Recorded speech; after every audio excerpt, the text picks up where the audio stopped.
Bismillahirrahmanirrahim. How are you students, teachers and parents?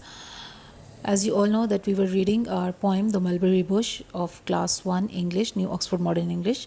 We have already done its reading and translation and dictation words. As you can see here that I have already marked the dictation words. This is dictation number 1 and then 2, 3 and 4. You have to do these dictation words and their meanings in your notebooks, and today we are going to do the comprehension and exercise of this chapter. So open your books, page number 20, and look at the part A. Understanding the poem means comprehension. Talk about the following with your teacher and then write the answers.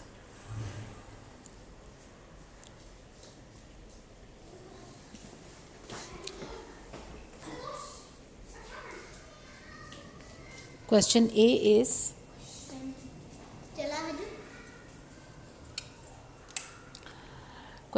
is who is speaking in the poem?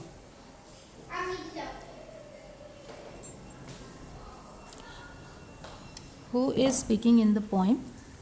As you all know that this poem is about the children, and children are telling about their different household chores. So children are speaking in this poem. तो इसका answer क्या होगा? हम यहाँ पर who is को cut करके यहाँ पर हम लिखेंगे children are speaking in the poem. Question B is what jobs do the children have, यानी बच्चों के ज़िम्मे क्या क्या काम थे, यानी वो घर में अपने पेरेंट्स के साथ क्या काम करवाते थे. उसका आंसर ये है washing and ironing the clothes, यानी कपड़ों को धोना और इस्त्री करना. Question number C is what do the children do on Tuesday. Tuesday को वो क्या करते थे? ट्यूसडे को वो आयरन करते थे क्लोथ्स. ठीक है, आयरन द क्लोथ्स. इसका आंसर ये लिखा हुआ है मैंने यहाँ पर. और पार्ट डी में है, क्वेश्चन डी है how many days are there in one week. तो इसका आंसर हम यहाँ से देंगे. और ये आपको पता है कि जब हम आंसर में टी लिखेंगे तो वो कैपिटल होगा, क्योंकि वहाँ पे हम इसको सेंटेंस को स्टार्ट करेंगे. तो जब भी हम कोई सेंटेंस स्टार्ट करते हैं तो वो हमेशा कैपिटल लेटर से करते हैं.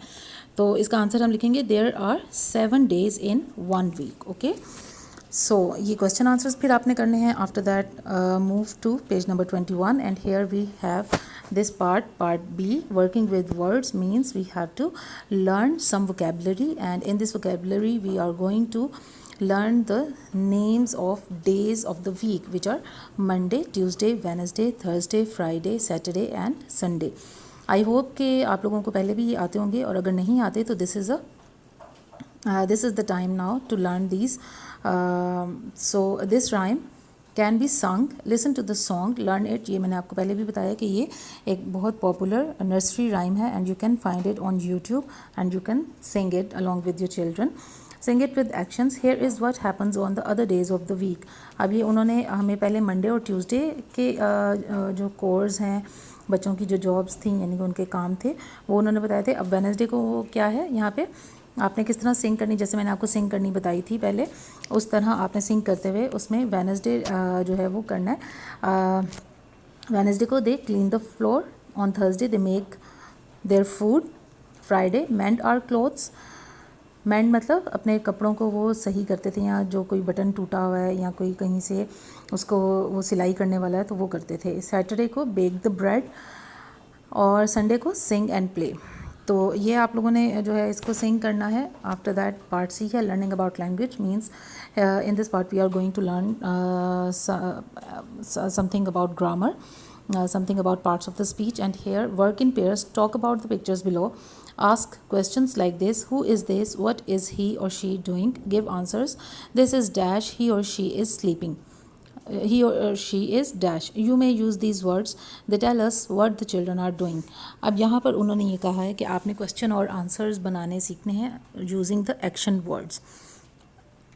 यहाँ पे they have given us some words in this box, in this yellow box, and here they have given us some pictures, and 3 pictures are here, and 3 pictures are on the next page, page number 22, and we have to make questions and answers about these pictures. इसमें आपने सबसे पहले अली के बारे में question बनाना है, ठीक है। हु इज़ दिस आप पूछेंगे, आपने अपनी कॉपी में लिखना है who is this, what is he doing. इसका आंसर आप लिखेंगे this is Ali, he is sleeping. Then next question आप पूछेंगे who is he, what is he doing.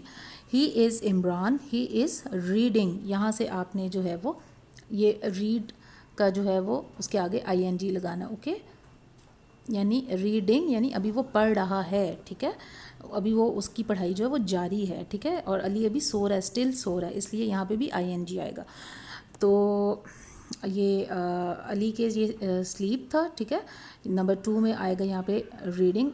Number 3 picture में है हु इज़ शी, ये गर्ल है, तो गर्ल के लिए हम क्या यूज़ करते हैं, शी। तो हम यहाँ पे लिखेंगे who is this, what is she doing. इसका आंसर हम देंगे दिस इज़ परवीन, ये परवीन है। She is brushing her teeth, ये आएगा यहाँ पर ब्रशिंग हर टीथ, ठीक है।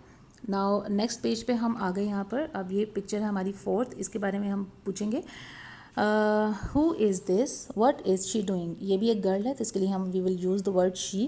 व्हाट इज़ शी डूइंग, इसका आंसर हम देंगे दिस इज़ सादिया, ये सादिया है। She is washing her hands, okay. वो येलो बॉक्स में से आपने वॉश वर्ड जो है उसको चूज़ करना है और आगे ING लिख के वॉशिंग हो जाएगा, ठीक है। Then 5th picture who is this, what is he doing. This is Salman, he is combing, ठीक है, वो अपने बालों को कंघी कर रहा है, तो ही इज़ कॉम्बिंग, यहाँ पर कॉम्बिंग आ जाएगा। Now 6th picture is who is this, what is she doing. This is फरा, शी इज़, वो क्या कर रही है, शी इज़ कैरिंग, ओके। तो अब ये है आप लोगों का, इस तरह आप लोगों ने इसको कॉपी में अपने करना है। आफ्टर दैट हमारे ये लिसनिंग एंड स्पीकिंग पार्ट आ जाता है, D पार्ट।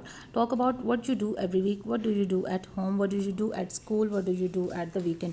इसमें आपने बताना है अपने कामों के बारे में जो आप पूरे वीक में करते हैं। आप स्कूल में क्या काम करते हैं, आप स्कूल में you do the you go to your school to study and to learn things, and at home you take rest, you take your meals, और बाकी यानी कि आप अपना जो सारा काम है घर में वो करते हैं। यू डू योर होमवर्क, ये सब आप जैसे कि बता सकते हैं। वीकेंड पे आप क्या करते हैं, वीकेंड पे यू वॉच कार्टून्स और TV विथ योर फैमिली, और you go for outing with your family, ठीक है। इस तरह आप ये बस ओरल आपने ये जो है ये वाला D पार्ट जो है वो करना है। अब पार्ट E में है activity, days of the week. Write these days of the week in your notebook, Monday Tuesday, ये इस तरह, ठीक है। Can you make a calendar for this month, find a picture. ये आप इसी तरह पूरी ये जो पिक्चर है ये आप जो है वो ड्रॉ कर देंगे तो आपका कैलेंडर बन जाएगा, ठीक है। अब यानी कि कैलेंडर आपने अपने पेरेंट्स के साथ मिलकर जो है वो बनाना सीखना है। और parents, if you are watching this video then I will suggest you that you help your children making a calendar for June, for the month of June 2020 like this, okay. So this was our poem the mulberry bush, we have completed this poem and ये poem आपने एक week में पूरी cover करनी है parents. ये सिर्फ एक दिन का काम नहीं है, ठीक है। आपने पहले एक दिन जो है इसकी रीडिंग और ट्रांसलेशन बच्चों को सिखानी है। आफ्टर दैट आपने उनसे सुननी है और फिर उसके बाद आप डिक्टेशन वर्ड्स और उनके मीनिंग्स करवाएंगे। After that you will do the comprehension, then you will do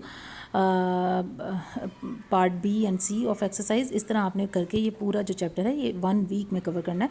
और फिर 1 वीक के बाद फिर मैं आपको इसका दूसरा जो है चैप्टर, नेक्स्ट चैप्टर हम अपना स्टार्ट करेंगे इंशाल्लाह। And at the end of the month हमने जितने चैप्टर्स पढ़े होंगे we will take its test and close that month's work. So parents, take care and अल्लाह हाफिज़।